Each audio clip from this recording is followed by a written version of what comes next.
mesmerizing wedding collection. Tejaswini by Chungat Jewelry.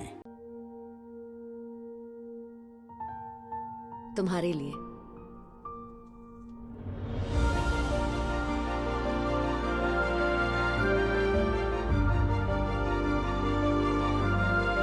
Make every moment a beautiful celebration with Joya Lucas. കേരളത്തിന്റെ vision expert Idimannickal Edge ഓപ്റ്റിക്കൽസിന്റെ 9ാമത് showroom ഇനി അങ്കമാലിയിലും 50 ദിവസം നീണ്ടു നിൽക്കുന്ന ഇനോഗ്രൽ ഓഫറുകൾ. ഒരു കണ്ണട വാങ്ങുമ്പോൾ മറ്റൊന്ന് സൗജന്യം. തിരഞ്ഞെടുക്കുവാൻ 100-ലധികം ഇന്റർനാഷണൽ ബ്രാൻഡുകൾ. കേരളത്തിൽ ആദ്യമായി ജർമ്മൻ ആർട്ടിഫിഷ്യൽ ഇന്റലിജൻസ് ടെക്നോളജിയുടെ സഹായത്തോടെ ഹൈടെക് ഐ ടെസ്റ്റിംഗ് ഫെസിലിറ്റി. വിദേശ നിർമ്മിത കണ്ണടകൾ 250 രൂപ മുതൽ 1 വർഷത്തെ വാറന്റിയോടെ. ഇനി കണ്ണു തുറക്കാം കാഴ്ചയുടെ പുതിയ ലോകത്തേക്ക്. Idimannickal Edge Opticals, opposite Little Flower Hospital, Angamaly. ആശംസകളോടെ ഇടിമണിക്കൽ ഗോൾഡ് ആൻഡ് ഡയമണ്ട്സ്.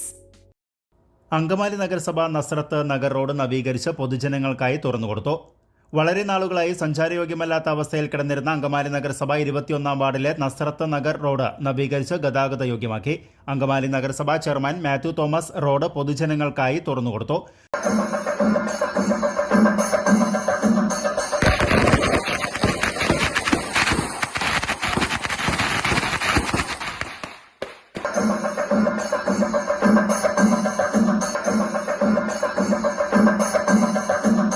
ആഴമേറിയ ഇടമലയാർ ഇറിഗേഷൻ കനാലിന് സമാന്തരമായി പോകുന്ന ഈ റോഡിലൂടെയുള്ള യാത്ര ദുഷ്കരവും അപകടം നിറഞ്ഞതുമായിരുന്നു.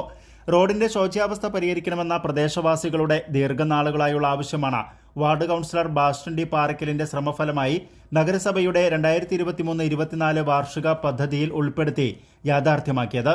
റോഡിലുടനീളം ടൈൽ വിരിച്ച് വശങ്ങളിൽ ഐറിഷ് ഡ്രെയിൻ കാനയും നിർമ്മിച്ചാണ് റോഡ് നവീകരിച്ച് സഞ്ചാരയോഗ്യമാക്കിയത്. അതിന്റെ ആവശ്യകത എനിക്കറിയാം. ഞാൻ ദേവത്തിനോടൊന്നിച്ചൊക്കെ പല പ്രാവശ്യം ഇവിടെ വന്നിട്ടുണ്ട്. ഈ റോഡ് അത് കടന്നുപോയപ്പോൾ ഞാൻ കണ്ടു കഴിഞ്ഞ് വൈകുന്നേരം ഞാൻ ഭാഷണം വിളിച്ച് പറഞ്ഞു, സംഗതി ഗൗരവമാണ്, അത് നമുക്ക് പരിഗണിക്കാം, നന്നായി ചെയ്യാം. വേറെ വർക്കുകൾക്ക് ഈ വാർഡിൽ കൊടുക്കുന്നുണ്ട്, അതുപോലെ എല്ലാ വാർഡുകൾക്കും കൊടുക്കാനുള്ള വർക്കുകളുണ്ട്.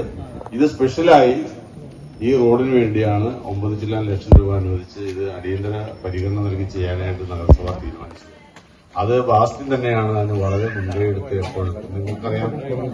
പൊതുസമ്മേളനത്തിൽ നഗരസഭാ വൈസ് ചെയർപേഴ്സൺ റീത്ത പോൾ അധ്യക്ഷത വഹിച്ചു. സ്ഥിരം സമിതി അധ്യക്ഷന്മാരായ ബാസ്റ്റൻ ഡി പാറയ്ക്കൽ, സാജു നെടുങ്ങാടൻ, ലിസി പോളി ടീച്ചർ, റോസ്ലി തോമസ്, കൌൺസിലർമാരായ എ വി രഘു, ലില്ലി ജോയി, ഷൈനി മാർട്ടിൻ, സന്ദീപ് ശങ്കർ, നഗരസഭാ സെക്രട്ടറി ജെയിൻ വർഗീസ്, നഗരസഭാ ആസൂത്രണ സമിതി ഉപാധ്യക്ഷൻ Thankachan Vempiliyath, KILA resource person P Shashi തുടങ്ങിയവർ പങ്കെടുത്ത് സംസാരിച്ചു.